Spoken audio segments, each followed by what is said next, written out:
Catholic News Roundup is brought to you in part by PewSitter.com, your online Catholic newspaper for the third millennium, CatholicMediaCoalition.org, in line with the Church, online with the world. And TheAmericanCatholic.com, politics and culture from a Catholic perspective.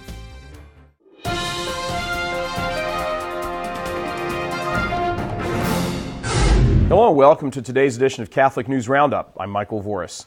House punts Planned Parenthood. Thanks to a vote in the House of Representatives, the baby-killing machine known as Planned Parenthood may no longer receive taxpayer dollars to fund abortions. In a vote of 240 to 185, most Republican House members passed the Pence Amendment, with 10 Democrats voting pro-life and 7 Republicans voting with anti-life Democrats to continue funding abortion. House Democrats are calling the amendment unconstitutional, despite a 2010 Circuit Court decision that ruled positively on a similar law used to defund the activities of the now infamous activist organization ACORN. The pro-death Democratic majority in the Senate is expected to disagree with the funding cuts and defend taxpayer funding of abortion, presently at over $350 million a year. Healthcare workers betrayed by Obama. If you're pro-life and working in healthcare, the Obama White House will be taking away your right to a clear conscience. The Department of Health and Human Services is eliminating some of the Conscience Clause protections regarding contraceptives, though still allowing doctors and nurses and others who work in the healthcare industry to opt out of assisting at or performing an abortion. However, the new rule would force objecting healthcare employees to supply the Plan B drug, which is an abortion-inducing pharmaceutical. Obama's latest revision of the Conscience Protection Clause practically erases that of President Bush, as well as providing a stricter process of regulation and enforcement, which some say violates the civil rights of some healthcare employees. Sonograms Required. Mothers in Texas seeking to kill their unborn children may now have to see a sonogram and hear their child's heartbeat, thanks to a vote in the Texas State Senate. Governor Rick Perry and Republican leadership in the House are supporting swift passage of the bill into law, despite vocal opposition from the Texas Medical Association and the State Association of Obstetricians and Gynecologists. Debate over the bill is expected in the State House of Representatives this week. The sonogram will join other state-mandated requirements, such as a 24-hour waiting period and a minimum of medical information. Stay with us, back in just a few seconds.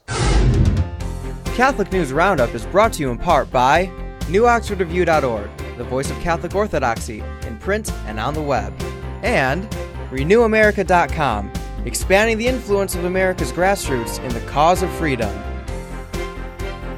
CatholicUnderground.com, the podcast about our Catholic faith and new media. Suspended priest defends his innocence. Father Joseph DiGregorio says that the accusations of sex abuse leveled against him by the Archdiocese of Philadelphia are not true. The accused priest and his lawyer appeared on a local radio station, insisting that he had done nothing wrong regarding allegations that he and another priest had sexually abused a woman while stationed in a Philadelphia parish some 40 years ago.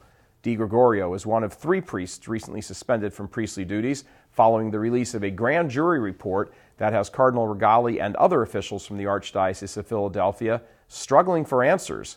According to an article found on the website myfoxphilly.com, Father DiGregorio says he is concerned that the Archdiocese might be making him a fall guy to cover the misdeeds of others. And lastly, details of John Paul's beatification. The Vatican has released details of the beatification of Pope John Paul II, which will take place in the piazza in front of St. Peter's Basilica. On May 1st of this year, the day will begin with the Mass of Beatification at 10 a.m., celebrated by Pope Benedict XVI. After Holy Mass, Pope John Paul's casket will be placed before the high altar inside St. Peter's for the veneration of the faithful. The Pope's remains will not be returned to the crypt under the Basilica, but will be reinterred under the altar of St. Sebastian, located in the right-hand side of the aisle in the Basilica, next to the chapel containing Michelangelo's Pietà. Tickets to attend the beatification are free, and they're expecting upwards of 3 million people. I'm Michael Voris. Thanks for tuning in. Be sure and tune in tomorrow for your daily dose of Catholic News Roundup right here on RealCatholicTV.com. And be sure and check out The Vortex today, where we discuss the gay renegade priest in favor of the right to choose to kill children. You heard right. Thanks for tuning in. Be sure and tell your friends about us. And as always, God bless you.